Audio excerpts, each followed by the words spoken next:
having driven back, 12 fucking hours back to my house in South Carolina. I had just seen you. You was here. That's right. You was in a couple of juice bars. Right. So I'm tired as a motherfucker, right?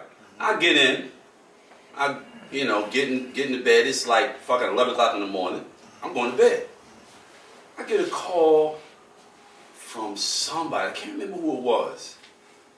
And they were like, yo, you see this stupid shit on the fucking internet? I was like, what internet? The shit with Benzino, whatever. I got no idea what they talking about whatsoever. None. Right?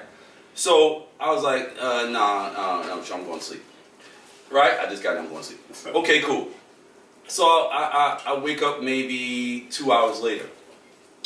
And I get a call on my older phone from, I think, from Choke. Choke, no Choke. Right? So I've known Choke forever. From doing the Don Diva thing. He used to kind of be around in Def Jam back in the days too, right? He got this Rockefeller thing he won't let go. I love it. Yeah. I'm sorry, bro. Choke, man. I love you, man. You gotta let that shit go. Right. You don't do nothing but rock. Ferrari, good Jesus. I mean, when somebody has prioritized something in their mind, you might not be. See, there have been plenty of people who they were like a dog with a bone, and people were like, man, forget about it. It's nothing that, and then kaboom! He has so much other talent. He got so you can't tell a man what he can and cannot do. You're right. What he can and cannot make happen, because when your belief is sufficient, you can do any motherfucking thing. I don't give a fuck what anybody else says. Just because somebody else can't see your vision doesn't mean that your vision is blind. Ain't visible. You dig? Right. So I agree with you. Fuck that. If that's what if you throwing your lot in with that, rock out.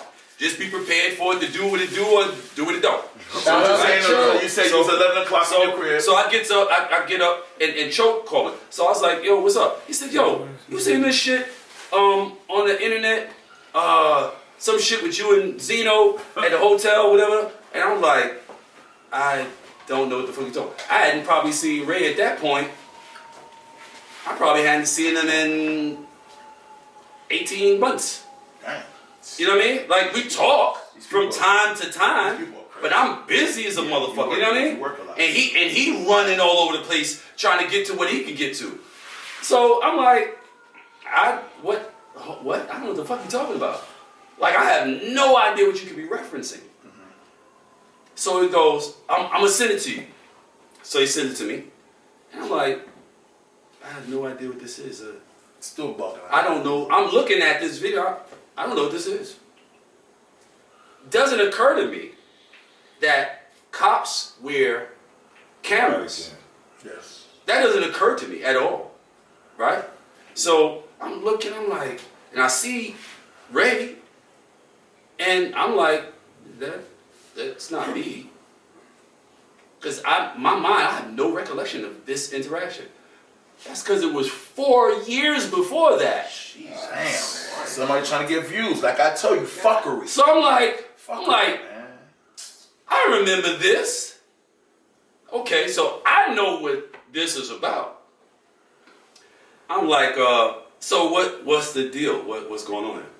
He said, niggas, so you and him got caught in the hotel. I'm like, we didn't get caught. What are you talking about? Like, I don't get the reference. I don't get the inference. Wack 100 went crazy for you. I said, when he explained to me, he said, oh, they said y'all was in there, whatever. I said, I bust out fucking laughing. I said, what juvenile fucking delinquent preoccupied with his own homosexual motherfucking tendencies of latent homosexuality came up with this fuck shit? And how do you get that from this? That shit was crazy.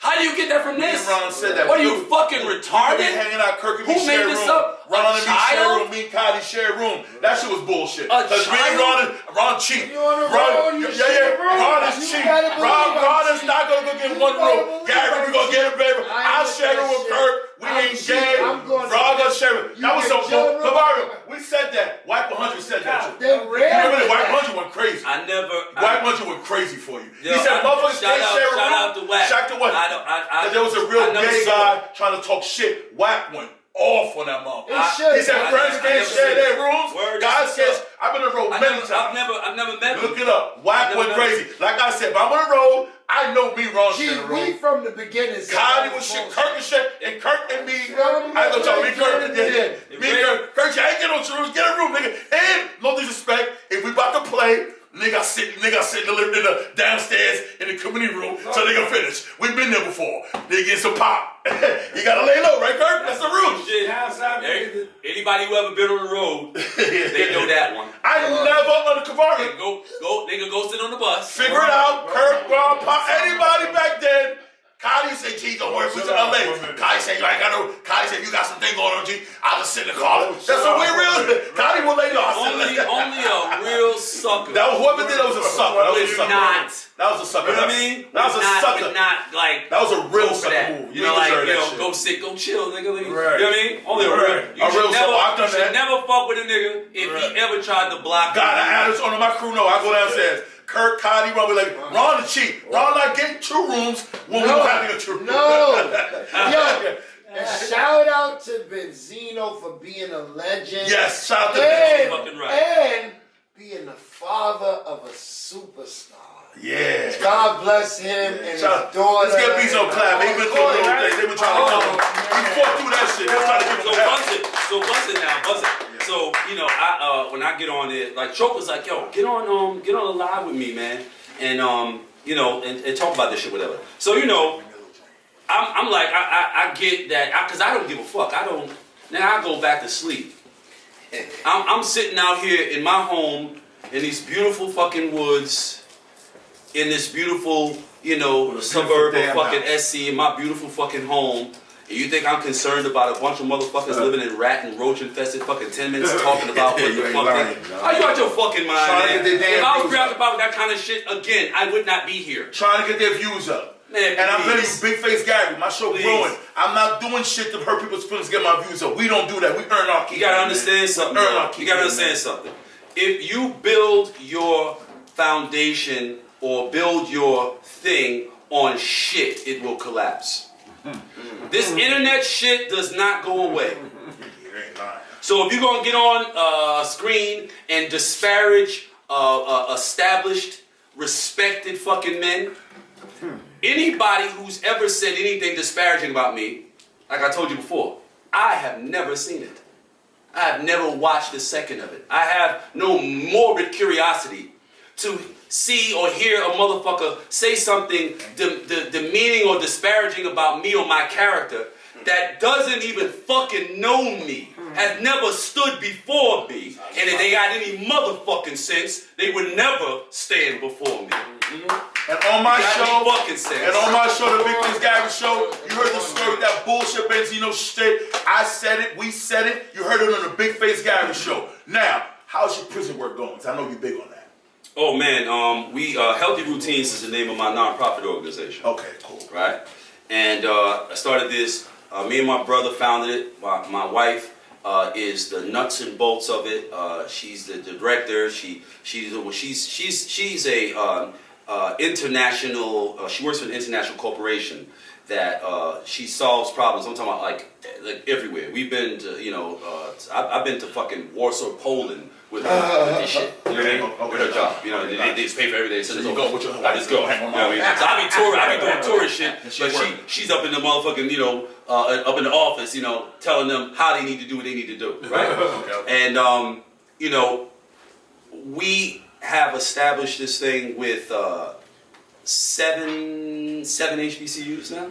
Okay. In South Carolina. So what happens is these HBCUs they provide accredited courses that provide the real college degrees to incarcerated citizens, and the education is completely paid for, even if you don't finish it before you get out, which the likelihood of someone, I mean, it could happen, but the likelihood of them not finishing before they get out is not great because they give you an ass full of time, and so you got plenty of time, and you got to do 85%. And so, good Jesus. Yeah, they working on getting that reduced. You know what I mean? Because they burying brothers out there. It's like we'll get people. Like I have a friend named. But that's what's happening. That's what's happening. You know, we're just expanding it. the Mind Plug Academy, which is my independent arm. My wife and I have created a curriculum that focuses on interpersonal and intrapersonal skills, right? Which is what's largely missing from our community, and that is what leads to so many things taken to the fullest extreme, because cats don't know how to manage themselves and they don't know how to manage their interactions. So things get said, things get misunderstood, feelings get hurt, and next you know, people are doing things that make no fucking sense, that aren't taking into consideration what condition the 34-year-old version of your 17-year-old ass, wants for his life. So here you are at 17, you're making these stupid ass decisions because you haven't been given this training to teach you to think critically, to take into consideration what you not just want now, but what you want ultimately, right? And the Mind Plug Academy is about teaching brothers how to comport themselves, to manage themselves in a way that society will allow them to remain in society.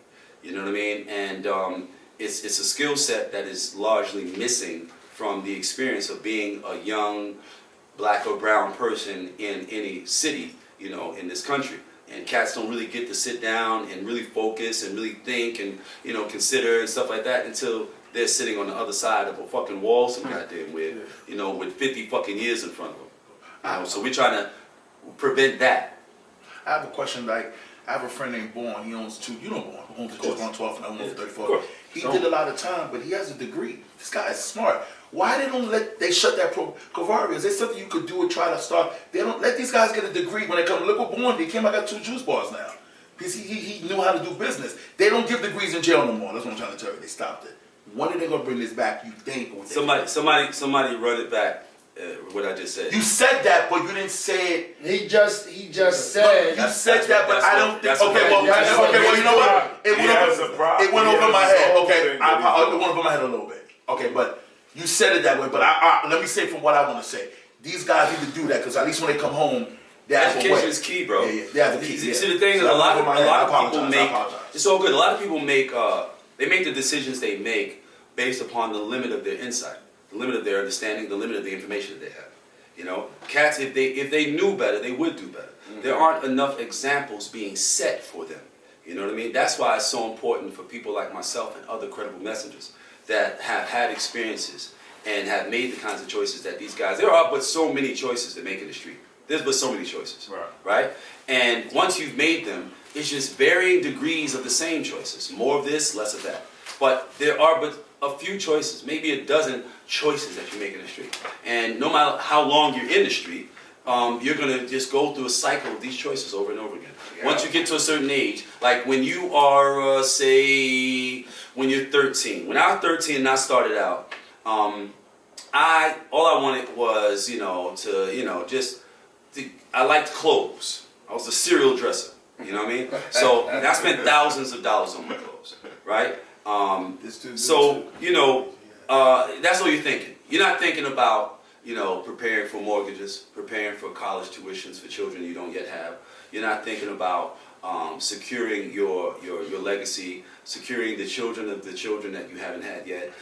You're not thinking about getting in, making as much money as you can before anybody knows you're there, and getting out and establishing yourself a legitimate lifestyle. You're not thinking about none of that stuff. You're thinking about the immediate concerns of a young person to the degree that they understand what the world's about. I gotta be fresh. And once I was like, okay, I was raised fresh, so I wanted to be able to provide that for myself. So okay, boom, I'm providing it for myself. Well, you fresh, so you gotta be able to jump into OJ, touch class, pull up in the 98. So somebody who, I'm catching what you're saying. So what do you tell about somebody, a person who grew up with bought 4 houses of clothes already? What happened? What do you tell somebody who grew up who bought 4 houses worth of clothes? 4 houses worth. You're not catch what I'm saying. I'm gonna say it again. Serial dresser. Yes. He spent over 4 houses worth of clothes. Right. That fucker right there. No, I'm not like a serial dresser. The thing is, man, serial dresser. It's the same. It's the same. Jesus. This is what I'm talking about. That's what I'm talking about. This is what I'm talking about. And smart as hell. This is what I'm talking about. That's what I'm talking about. You can be smart and not know a fucking thing. You gotta. I tell my daughter. Kirk, you ain't buy a house worth of clothes, You Kirk? can be smart and be ignorant as fuck. Okay. House worth of clothes. I'm dumb So, too. so this is the thing. If you are, as you grow, and you only know what you know, so your locus of concern is limited to what you know. As a young teen, it's about personal presentation. Then it's like, okay, you can't be standing around fresh as a motherfucker. So you got to go places. You need a way to get to and fro. So for us back in early 80s, late 70s, it was touch a class. Pull up in the touch of class, you know what I'm saying? You gotta go get your smoke, you know what I'm saying? And call the class. You gonna put the car on. Got the music on. For 20 fucking hours. You know what I mean? At $25 an hour. Go everywhere. Right? Go everywhere. Hold on, what do you say you up to? You're from Queens. What you talking about? We call them system cabs. Oh, that's your call? What do we call them? Okay, let's check. We call them system cabs. System cab. I never heard that. We call them system cabs. Okay, my phone. And you get the cab, same thing. But these were these luxury vehicles. They were regular cars, but they had the good. No, we had limo. We said limo. Let me put this upon you because I'm the senior in this building. So let me. You're right. You know what So this is what it is. This is what it is. These cars had these seats that were like a Posturepedic mattress. Crushed velvet. Crushed velvet. You sat this motherfucker got out, walked over, opened the door for you. You 14 years old, and you go and you get that motherfucker, you sit back, it's like this motherfucking couch. The 98s, like the 98s. Oh, that's what the back jacked up. Yeah. You got the white wall tires, smoke rims, sunroof, electric windows. Yes. Not roll down, which was normal. Right. And a system. And an 8-track player in that motherfucker. You know what I'm saying? Right? And so, you pull up to the T connection, you pull up to the Fever. You know what I mean? T connection was that? That's my shit. I remember that T connection. I know I'm young. Where was that at? Someone told me about that. T connection. Fuck, I can't remember. Harlem somewhere? It was in the Bronx. Okay. I heard of that shit. It was uptown. It was uptown. Fever in the Bronx, uptown. Yeah, I can't remember exactly what the fucking name of that. What's the name of that street? 98. It'll come in. T Connection, Garage, Jerome Skating Rink, which eventually became years later Skate Fever. Okay. Who said that? Skate No, Jerome Skating Rink became Skate Fever. Okay. Right? So it was connected to Disco Fever. Okay? These kinds of places, you know what I'm saying? And Bro International, shit like that. So, okay, now you riding around in this car, whatever, this and the other, and now you're thinking, okay, shit, I want to drive my own joint. I want to drive my own joint. So now your locus of concern is greater. You know what I mean? Because when you come out the club, if you didn't hold the car, you might tell a nigga, look, I'm gonna be in the club for about 3 hours. Go do what you do. Come back and pick me up. When you come out, you don't want to wait. You know what I mean? So now you want to get your own joint. So now it's okay. I'm buying cars now. That requires me to get deeper invested in this endeavor. Right? Stepping the game up, getting to more money so I can do more shit. Well, you can't be fresh to death, riding around in that car, and you ain't got no motherfucking